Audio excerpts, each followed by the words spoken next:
This is the Mangusta A-129 International. It is a Tier 6 premium helicopter for the Italians in War Thunder. Now, it is worth quickly going through exactly what this helicopter is before we get into anything. This is not the production version of the A-129 International. This is in fact a prototype version from 1988 that was initially used as a demonstration airframe for the T-800 turboshaft engines. A few other differences also included a 50 caliber nose turret instead of the later 20mm revolver cannon turret, and the lack of the ability to carry Stinger air-to-air missiles. This demonstration airframe also included the earlier rotor design with only 4 blades rather than the later design which had 5 blades. So to simplify what this is, it's just a very obscure prototype and not the production version of the A-129 International. So with that cleared up, let's move on to this helicopter in-game. As said, it's a Tier 6 helicopter which is placed at a BR of 9.7, which is nice, as from time to time you can get a nice little down tier in ground RB. As far as performance, it feels very similar to the Eurocopter Tiger. The helicopter is relatively fast and is fairly agile, with the only performance negative actually being that the engines are very sensitive. A little too much RPM will lead to them destroying themselves very quickly, and after a turn or maneuver, the engines seem to lose power temporarily, dropping down to 60 or 70% RPM, which can actually be fatal if you're flying at low level. A similar problem can be observed on most versions of the Mi-24 Hind, although aside from this problem, I would say the Mangusta actually has fairly decent performance.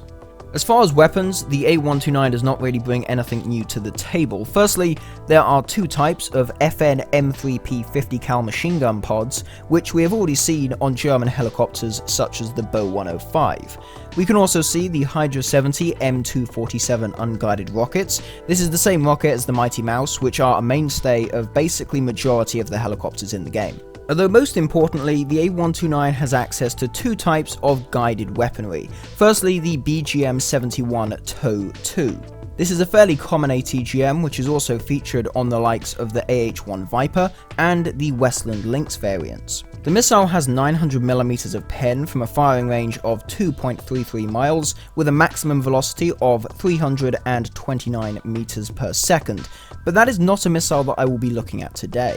Instead, we're going to be looking at the AGM-114B Hellfire. This is a laser-guided missile with 1,100mm of pen from a firing range of just under 5 miles with a maximum velocity of 475 meters per second. These are highly accurate as long as you can keep the laser designator on the target, and can even be used against slower flying air targets, as you will have seen in the intro to this video.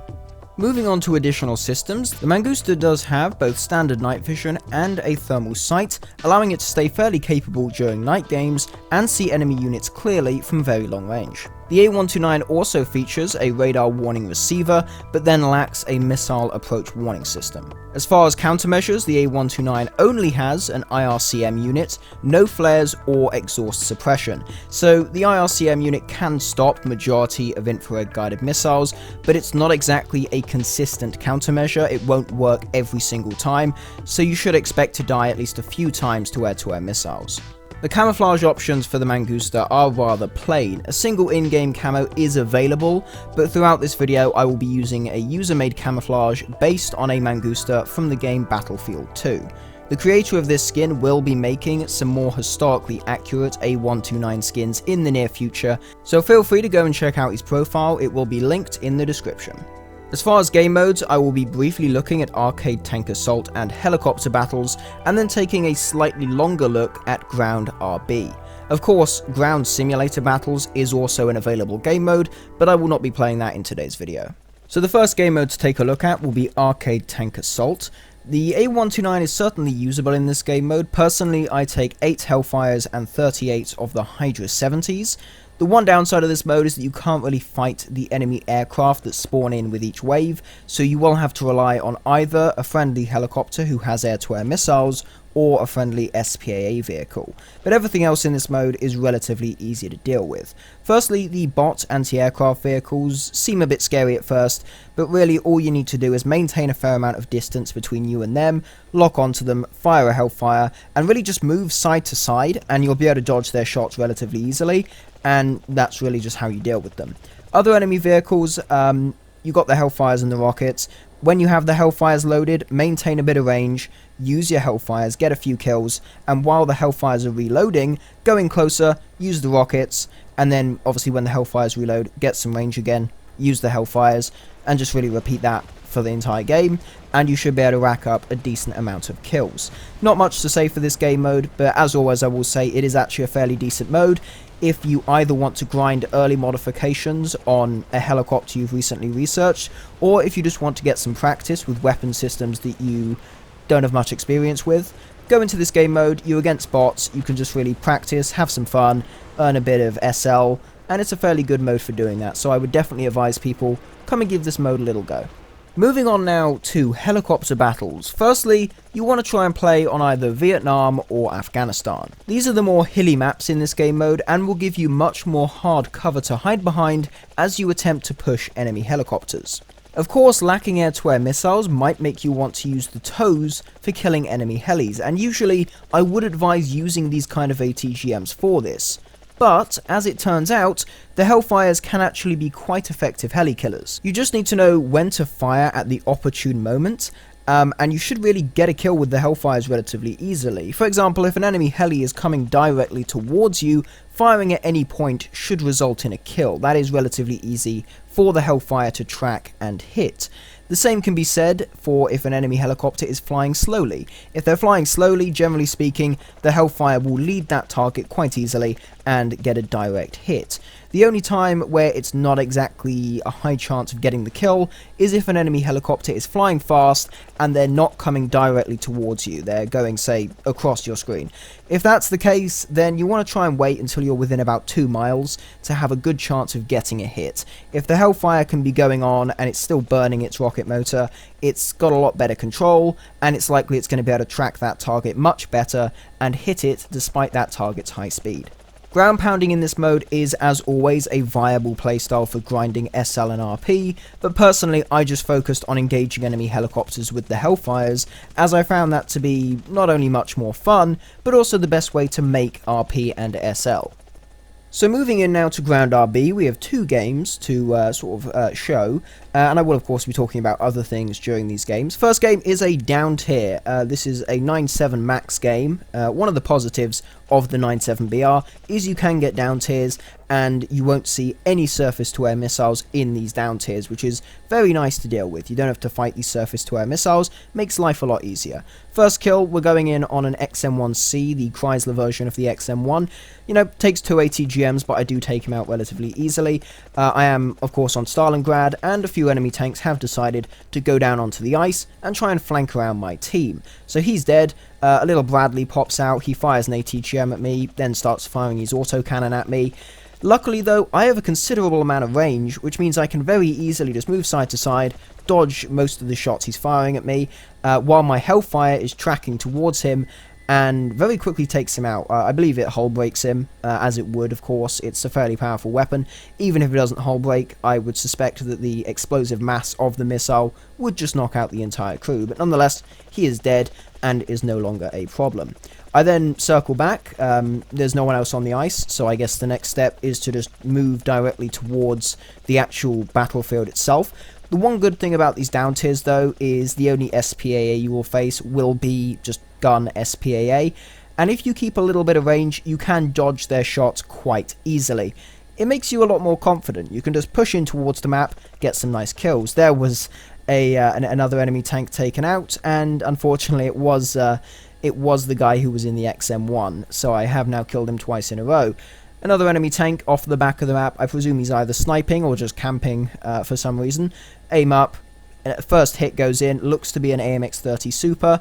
Fire a second ATGM. He is now on fire, his engine is disabled, he's not going to go anywhere. Second missile goes in and knocks him out, and yes, it was an AMX-30 Super. So continuing to move on, obviously just waiting to see if I can spot any more enemy targets. I only have 2 missiles left, so we're just seeing what we can see. That looks to be a dead enemy tank. I see a few of them moving, but of course they're quite close to going behind buildings, and if they're behind a building, I can't get my laser designator on them, and that makes it tricky. But I do find a target, I knock out the driver, I know he won't be moving, and there we go. A second XM1 Chrysler taken out. That was my 5th ground kill. and with that I head back to the helicopter base. After that, I move back out again, and by that point, the game was pretty much over. We basically just hammered their team into the ground, and that was actually a fairly easy win, but definitely a very nice down tier for me there in the Mangusta. So now moving into an up tier game and a night game, which of course allows me to demonstrate the thermal sight in night games on this helicopter, which is incredibly useful. For example, MBT-70, he was hiding behind some bushes near the enemy spawn, and of course the thermal sight makes it blatantly obvious where the enemy vehicles are. Very bright white, you can see them incredibly easily, and then just basically lock the laser designator onto that target, Hellfire goes in and takes them out. Another example of this is an M1 Abrams. I'm looking around, see a sort of white shine. That is where his engine heat is. Can't lock him due to bushes and trees around him, but I can manually point the designator, hits the side of the turret, knocks out his crew. Now another positive of night games is that you as a heli are difficult to see. Most enemy tanks at this BR will probably have thermal sights, but they won't necessarily be looking around for helicopters with them. They'll likely be focusing on enemy ground vehicles. And aircraft do not have thermal sights, aside from enemy helis of course, so it's likely that aircraft are just going to fly straight past you, as happened with Nef J4B, who I then turned around on and fired a missile at a Hellfire, locked onto him, fired the Hellfire, went up, hit him in the back, and that was an easy kill, which is very nice in night games. It actually gives you sort of an extra layer of protection. Now I see another MBT-70 who just spawned in. Here's an example of why you don't rely fully on the lock for the laser designator.